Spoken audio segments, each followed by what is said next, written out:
오늘은 감사의 힘이라는 제목으로 함께 말씀의 은혜를 나누고자 합니다.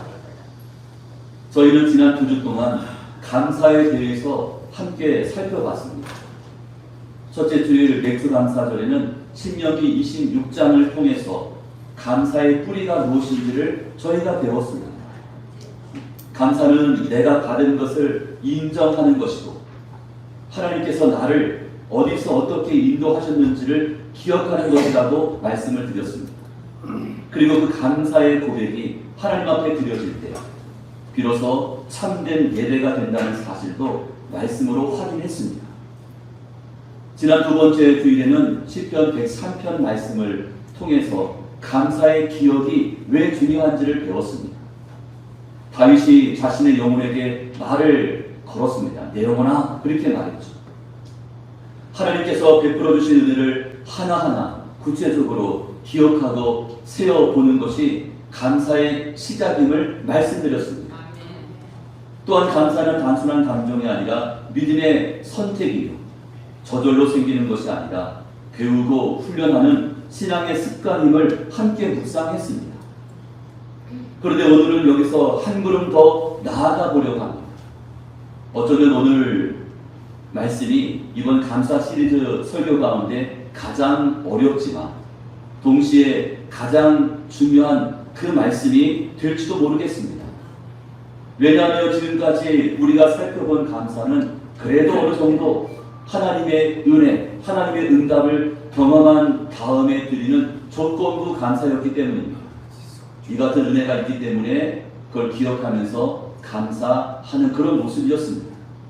그러나 이 시간 하나님께서 우리에게 던져주시는 질문은 조금 더 깊이 있는 그런 질문입니다. 어떤 질문입니까? 아무것도 없고 또 아무것도 주어지지 않았을 때도 너희는 감사할 수 있겠느냐? 라는 질문입니다. 기도해도 응답이 없는 것처럼 느껴질 때, 기대했던 일들이 이루어지지 않았을 때, 오히려 인생의 고난과 시련이 찾아왔을 때, 여러분 그때도 감사할 수 있겠습니까? 오늘 본문 하박국 3장은 바로 그 자리에서 바로 그 순간에 기록된 하나님의 말씀입니다. 가장 극한의 조건 속에서 한 선지자가 하나님 앞에 드렸던 깊은 감사의 고백입니다. 오늘 우리는 그의 고백을 통해서 감사의 힘이 무엇인지를 함께 살펴보려고 합니다. 먼저 하박국 선지자가 처해 있었던 상황을 이해할 필요가 있습니다. 하박국은 구약 성경에서 비교적 알려져 있지 않은 그런 인물이었습니다. 그의 책 하박국서는 단 3장으로 이루어진 짧은 책이지만 그 안에 담겨있는 메시지는 매우 깊고 강력합니다. 하박국이 활동하던 시대는 남쪽 유다 왕국이 무너져가던 그런 때였습니다. 상황이 좋지 않았습니다. 기원전 7세기 말 바벨론 제국이 강성해지면서 주변 나라들을 하나씩 집어삼키고 있었죠. 유다 또한 그 위협 앞에서 자유롭지 못했습니다. 하박국은 이런 절망적인 현실을 바라보면서 하나님께 질문을 합니다. 어떤 질문입니까? 하나님, 어째서 악인이 형통합니까? 악인이 왜 번성합니까? 의인은 왜 고통을 당해야 합니까? 도대체 하나님 어디에 계십니까? 하나님 뭐하고 계십니까? 라고 질문을 던지고 있습니다. 하박국서 1장과 2장은 이러한 그의 질문, 그 질문에 대한 하나님의 응답, 그렇게 이루어져 있습니다. 하나님은 하박국에게 어떤 말씀을 약속해 주고 있습니까? 지금 비록 바벨론을 내가 심판의 도구로 사용하고는 있지만 마지막 날이 되면 악은 반드시 심판을 받게 될 것이다 라고 말씀해 주십니다. 그리고 우리에게 너무나 익숙한 이 말씀을 주고 계시죠. 어떤 말씀입니까? 하박국서 2장 4절 말씀을 같이 읽겠습니다. 보라, 그의 나라는 교만하니 그 속에서 정직하지 못하니 의인은 그의 믿음으로 말미암아 살리라. 의인은 무엇으로 말미암아? 믿음으로 말미암아 살게 될 것이다 라고 말씀해 주십니다. 그런데 더 놀라운 것은 그 다음입니다. 하박국은 마지막 3장에서 기도와 찬양으로 하나님 앞에 나아갑니다. 주변 상황이 좋아진 것은 아니었습니다. 바벨론은 여전히 강했으며 유다는 여전히 위기 앞에 놓여 있었습니다. 상황이 절대적으로 나아진 것이 없습니다. 그런데도 하박국은 바로 그 자리에서 하나님을 찬양하고 하나님께 감사하며 기도했습니다. 이것이 오늘 본문이 우리에게 주고 있는 가장 큰 도전입니다. 상황이 바뀌어서 감사한 것이 아니라 상황은 그대로이지만 감사했다는 것입니다. 그렇다면 하박국이 보여주고 있는 이 감사의 힘이 무엇입니까? 오늘 본문은 저와 여러분에게 세 가지로 말씀해 주고 있습니다. 첫째, 감사는 상황이 바뀌어서 드리는 것이 아닙니다. 17절 말씀에 기록합니다. 비록 무화과 나무가 무성하지 못하며 포도나무에 열매가 없으며 감람나무에 소출이 없으며 밭에 먹을 것이 없으며 우리의 양이 없으며 소양간에 소가 없을지라도. 여기 나오는 무화과 나무, 또 포도나무, 감람나무, 또 밭의 소출, 그리고 양과 소는 그 당시 이스라엘 백성들의 생계 수단이었습니다. 농업과 목축으로 살아가던 시대에 이것들을 모두 잃는다는 것은 단순히 수확이 줄어들고 수입이 적어지고 그런 차원의 문제가 아닙니다. 오늘날로 치면 직장 잃고 사업이 불어나고 통장은 마이너스가 되고 앞으로의 생계가 막막한 그런 상태를 의미합니다. 다시 말해 하박국은 가장 최악의 상황을 가정하고 있습니다. 하지만 이것은 단순한 가정이 아니라 현실이었습니다. 현실이 그렇습니다. 바벨론의 침략은 지금 눈앞까지 다가왔습니다.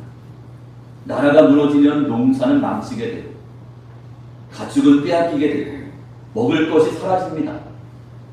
그러나 하박국은 그런 상황을 바라보면서도 이런 고백을 합니다.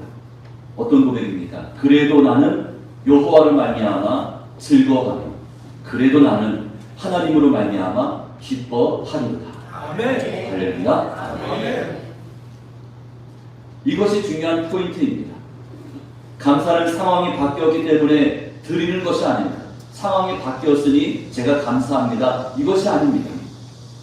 상황이 좋아져야만 할 수 있는 그런 감사는 여러분 다시금 상황이 나빠지게 되면 순식간에 사라져버립니다. 그런 조건부 감사는 뿌리가 깊지 못한 미숙한 감사에 불과합니다. 저희는 종종 이렇게 생각합니다. 이 문제만 해결되면 감사할 수 있을 텐데 또 이 병만 낫게 해주시면 감사하겠습니다. 그리고 이 어려움만 지나가면 감사하며 살겠습니다. 하나님께 단서를 겁니다. 조건을 붙입니다. 그리고 하나님과 흥정하려고 합니다. 이렇게 되면 감사하겠다. 이것이 응답되면 감사하겠다고 이같이 하나님께 흥정을 붙입니다. 그런데 여러분 우리의 인생은 어떻습니까? 그 문제가 해결되면 또 다른 문제가 찾아옵니다. 한 고비를 넘으면 또 다른 고비가 기다리고 있습니다. 그것이 인생입니다.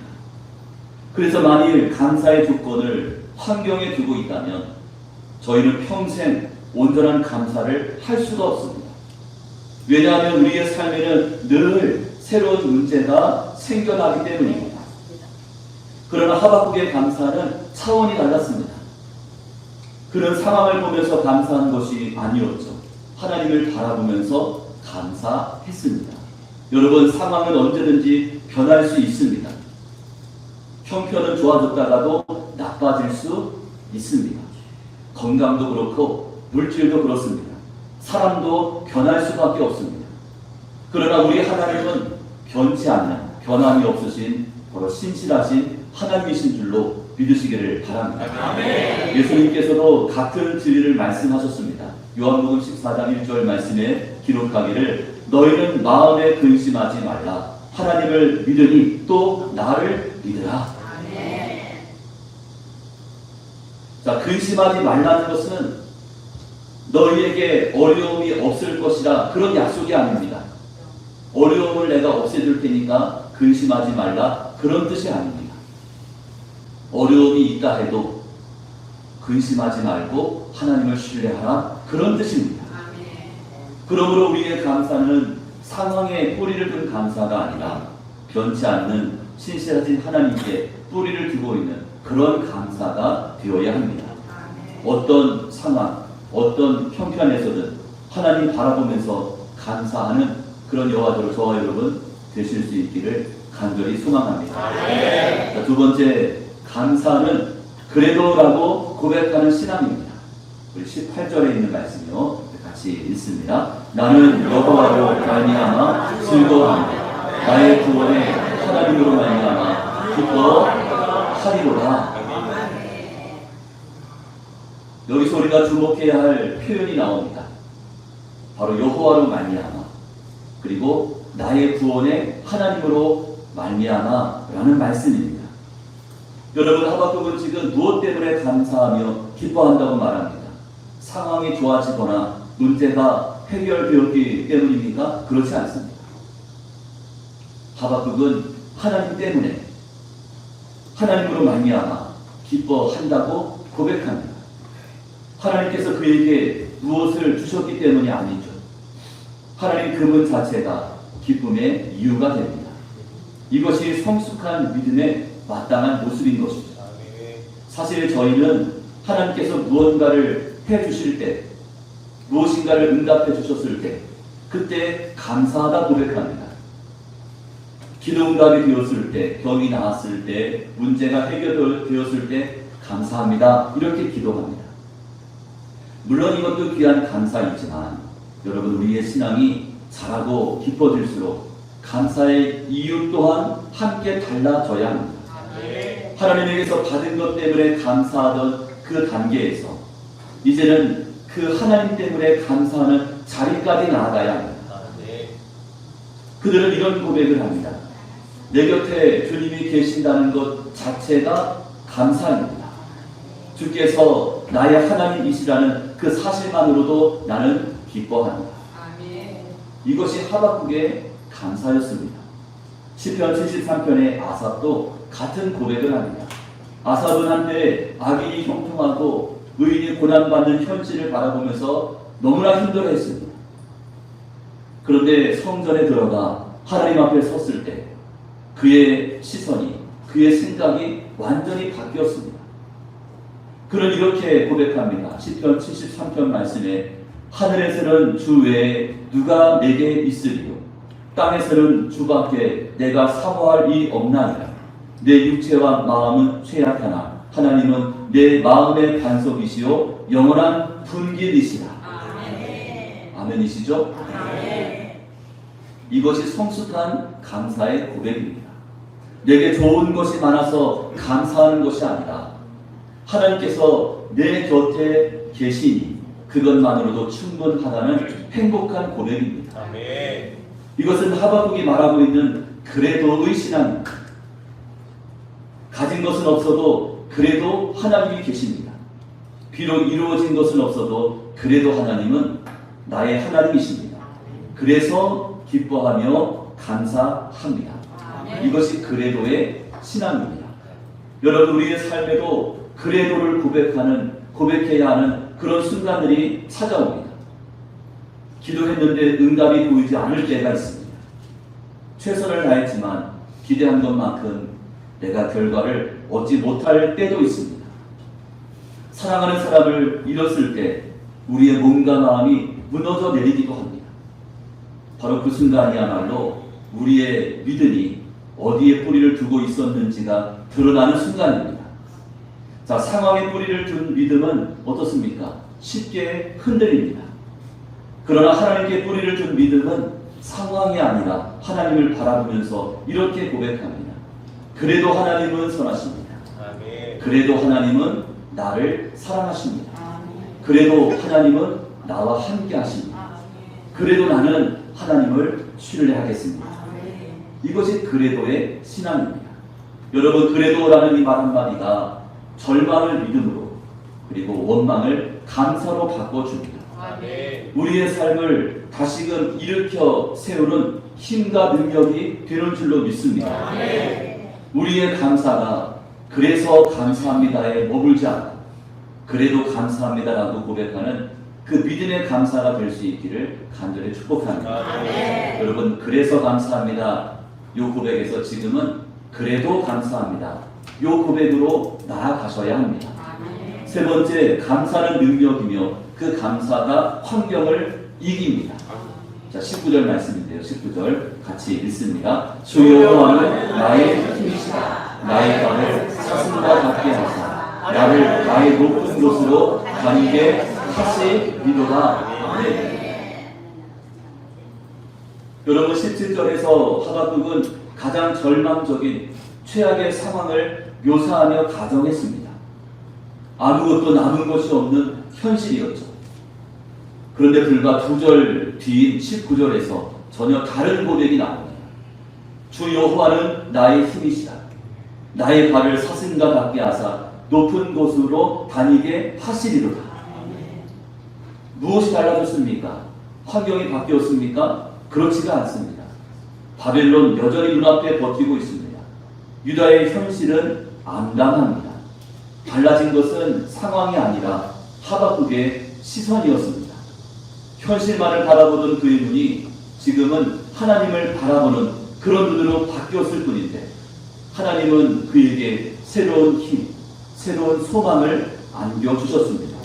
주 여호와는 나의 힘이시다, 이같이 고백합니다.